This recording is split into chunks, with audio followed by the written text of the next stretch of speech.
নমস্কার বন্ধুরা, আপনাদের সকলকে স্বাগত জানাই আকাশ কিচেন ভিলেজ ফুডে। আজকে আবারও একটা দারুণ ব্লগ ভিডিও নিয়ে চলে এসেছি। তো প্লিজ বন্ধুরা, পুরো ভিডিওটা প্রথম দিয়ে শেষ পর্যন্ত অতি অবশ্যই দেখবেন। আর যদি ভিডিওটি ভালো লেগে থাকে লাইক করবেন, কমেন্ট করবেন, শেয়ার করবেন আর সাবস্ক্রাইব করতে একদমই ভুলবেন না। তাহলে চলুন আর বেশি দেরি না করে ভিডিওটা শুরু করা যাক।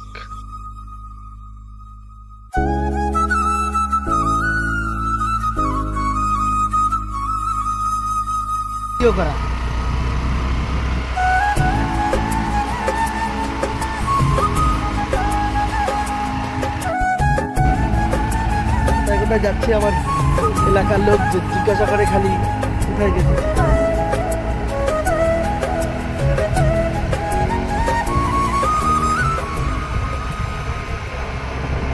তো বন্ধুরা, আমি মাসি আর মেশো এক জায়গায় ঘুরতে যাচ্ছি শাক আনতে। তো সেইখান দিয়ে যাওয়ার পথে দেখুন একটা মন্দির দেখালাম আপনাদের। আর এখানে দেখুন খাল নাকি, এখানে পাহাড়ের জলগুলো সব ঝরে যাচ্ছে। তো আমরা এসে গেছি, ওইখানে পৌঁছে গেছি, নেমে গেলাম। তো ওই খালটা পার হয়ে এবার চলে যাব।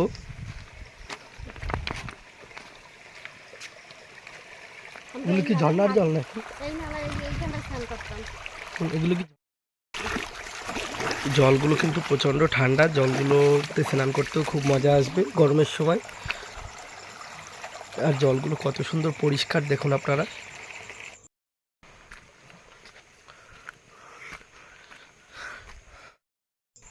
আর আপনারা সকলেই জানেন আন্দামান সুপুরি গাছে আর নারকেল গাছে বিখ্যাত। তো দেখুন এই বাগানটায় কত পরিমাণে সুপুরি গাছ, শয়ে সুপুরি গাছ লাগানো, আর অনেকটা এরিয়া নিয়েই। আর পেছনে শাপলা গাছও আছে, শাপলাও হয়েছে, লাল শাপলা, সেটাও দেখাবো আপনাদেরকে।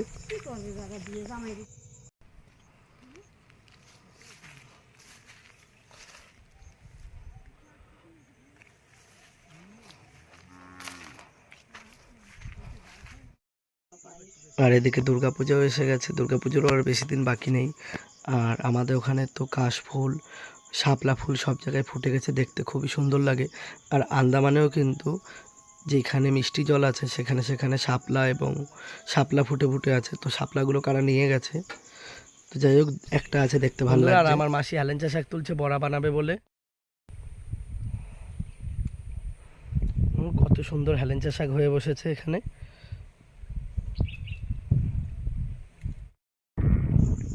আর এখানে কিন্তু রোদেরও খুব তাপ রয়েছে, আর এখানে যখন তখন বৃষ্টি নেমে যায়। তো দেখুন চারিদিকটায় খালি পাহাড়, দেখতে কতটা সুন্দর লাগছে।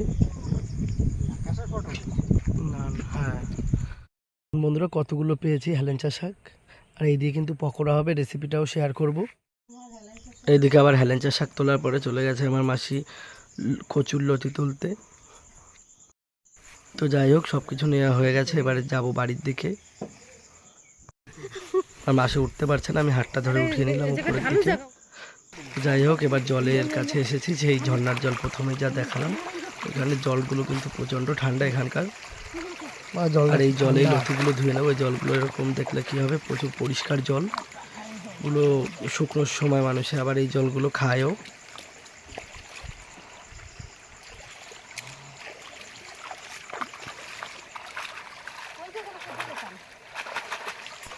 তো বন্ধুরা, আমাদের লতি, হেলেঞ্চা শাক, কলমি শাক নেওয়া হয়ে গেছে। তো আমরা এবারে বাড়ির দিকে চলে যাব। তো ভিডিওটা যদি ভালো লেগে থাকে অতি অবশ্যই লাইক করবেন, কমেন্ট করবেন, শেয়ার করবেন আর সাবস্ক্রাইব করতে একদমই ভুলবেন না।